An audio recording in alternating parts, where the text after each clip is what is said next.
大家早晨。上星期，美國宣布對多個貿易夥伴徵收所謂對等關稅，其中向香港產品加徵3%關稅，連同早前宣布嘅2%關稅，累計徵收5%關稅。美國唔再奉行自由貿易，肆意破壞國際共同建立嘅世界貿易規則，霸凌野蠻，損害全球貿易，嚴重破壞多邊貿易體制同埋全球化嘅進程。今次濫施關稅，影響全球不同國家同埋地區，稅率加幅巨大，涵蓋嘅商品範圍廣泛，破壞咗世界經貿秩序，為世界帶嚟極大風險同埋不穩定性。呢一啲風險包括破壞咗全球消費品產業鏈同埋供應鏈嘅穩定性，尤其係對中小企業、跨境電商同埋配套產業鏈造成不利影響。全球供應鏈受擾亂，生產成本上升等連鎖效應，影響國際貿易同埋投資者對市場嘅信心，有可能引發貿易萎縮，生產成本上升，引發通脹嘅風險，改變咗原先利息可能下調嘅預期，增加全球衰退嘅風險。長遠嚟講，會加速地緣經濟割裂，世界自由貿易傾向區域化嘅發展，而區域與區域之間亦都可能出現更多嘅貿易壁壘。香港除咗面對上述有關全球嘅風險之外，更因為香港係一個高度外向型嘅國際自由港，轉口貿易同埋物流業會面對壓力。對外貿易嘅企業，尤其係中小企同埋跨境電商等，喺短期內無可避免會受到影響。有分析估計，未來2年中美雙邊貿易額至少會大幅下跌20%。事實上，2024年香港產品出口去美國嘅貨值佔香港總出口總值只係0.1%，而美國喺香港整體貨物出口嘅市場佔比已經由2018年嘅8.6%縮至去年嘅6.5%。相反，東盟市場嘅份額就由7.4%上升到8.7%嘅百分點，排名僅次於內地。喺2019年，東盟已經超越美國，成為香港第2大貨物出口市場。特區政府一直以嚟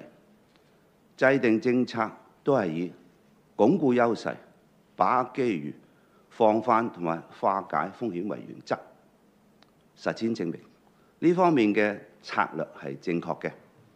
面對美國濫施關稅，特區政府嘅策略會喺7方面加大力量。第一，全面把握國家發展機遇，積極融入國家發展大局。國家係香港嘅最大機遇，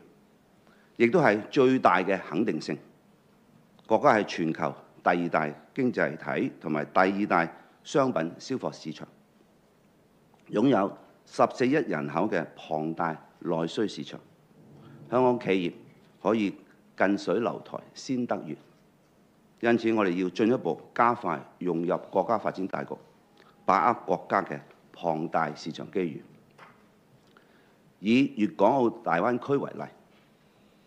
大灣區有8700萬人口，如果按購買力嚟計算，人均生產總值係達到4萬美元。因此，香港要更積極對接國家大市場優勢嘅強大內需，加強向內地不同省市拓展我哋嘅產品內銷。香港亦都會利用好 CEPA， 佢俾我哋嘅優惠待遇，同時我哋都會吸引更多外國嘅企業進駐香港，以 CEPA 嘅優待進入內地市場。香港嘅專業服務嘅優勢，更加可以助力全球投資者把握全球東升西降嘅趨勢，進入內地市場，同時帶動香港經濟。截至去年底 ，CEPA 之下累積嘅貨物關稅優惠已經突破咗102億元嘅人民幣。第二，我哋要加強國際交往合作，積極深化區域合作。區域內嘅經濟體之間所協定嘅關稅同埋相互嘅優待係區域內嘅事，唔受美國關稅影響。區域內嘅貿易可以做大、做深、做廣，抵消美國嘅貿易減少。我哋會進一步擴大香港經貿嘅朋友圈，包括東盟、中東以及其他一帶一路國家同埋地區等。我哋會同更多國家同埋經濟體簽訂自貿協定。現時香港嘅自貿協定已經涵蓋21個經濟體，投資協定涵蓋33個經濟體。我哋正係同沙特阿拉伯、孟加拉國、埃及同埋秘魯探討簽訂投資協定。我哋會繼續爭取盡快加入 RCEP 區域全面經濟夥伴關係協定，深化區域合作。同時，我哋已經計劃喺馬來西亞同埋沙特阿拉伯開設經貿辦。投資推廣署同埋香港貿易發展局亦都分別喺埃及開羅、土耳其、伊茲密爾同埋柬埔寨設立辦事處，積極開拓經貿嘅新南海。第三，香港要加快產業升級轉型，開展高增值創新驅動嘅經濟模式。我哋會推進建構高增值產業鏈服務中心、數字貿易同埋推動總部經濟等嘅發展。我喺去年施政報告已經提出呢方面嘅革新框架，尤其把握好部分供應鏈正在向全球南方同埋一帶一路國家遷移，內地企業積極走出去嘅大趨勢。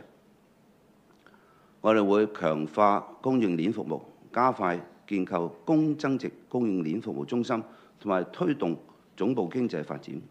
企業亦都推動更多不同領域嘅產業發展。第四，加大發展科技創新，吸納高端人才，提升生產力同埋效率，進一步加強香港嘅競爭力。冇創科，冇未來。科技創新同埋人才係國際必爭之地。我哋會全力發展香港創科中心，加快河套同埋新田科技城嘅建設，繼續搶人才，引進更多重點企業，不斷加強香港嘅競爭力。第五，大力推動國際金融合作，發揮國際金融中心地位，開拓新嘅資金來源同埋資金通道。我同政府官員多次訪問新興市場，建立新夥伴。我分別訪問咗東盟同埋中東國家，同當地嘅交易所建立互認關係。喺呢2年多期間，港交所嘅海外認可證券交易所數目增加咗1/3，增加5間至到20間，遍佈全球18個國家。去年喺沙特阿拉伯上市2隻投資香港股票市場嘅交易所買賣基金，其中1隻係中東地區規模最大嘅同類產品，證明香港嘅金融產品喺不同新興市場擁有龐大嘅發展空間。第六，我哋要把握好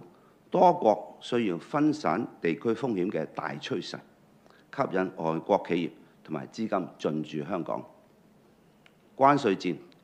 促使全球資金重新配置，香港係全球排名第1嘅自由經濟體，喺一國兩制之下，可以提供安全同埋穩定嘅投資環境，加上聯通內地龐大市場嘅獨特優勢，使我哋喺資產避險方面具有無可替代嘅優勢。包括可以發展家族辦公室、資產管理同埋風險管理等領域嘅發展。第七，我哋將繼續為業界提供支援，協助企業應對挑戰，包括透過金融管理局協調銀行界為企業資金周轉，透過出口信用保險局為企業提供出口信用保險支援，透過 BUD But 專項基金支持香港企業發展品牌，提升佢哋嘅級別，升級轉型，拓展新市場，推出資助計劃，支持企業加快數碼轉型，把握電商機遇，同埋協助企業更好掌握市場資訊，做好風險管理。總的來講，香港擁有背靠祖國、聯通世界嘅獨特優勢，係唯一同時享有中國優勢同埋國際優勢嘅城市。自由貿易係香港嘅競爭優勢，係香港成功嘅命脈。我哋會繼續保持香港自由港地位，奉行自由貿易政策，保障貨物、資金同埋資訊等自由流動，吸引世界各地嚟香港進行貿易同埋投資，享受香港機遇、中國機遇。香港經歷過無數風浪，每一次都能夠喺挑戰中變得更茁壯。我哋要站穩腳步，發揮自身優勢，同埋喺一國兩制之下所享有嘅優勢，把握好國家發展嘅龐大機遇，拓展同埋深化區域合作，企業升級轉型，共同應變識變求變，以香港人嘅敏鋭觸覺、靈活同埋韌性，定可處變不驚，克服挑戰。多謝大家。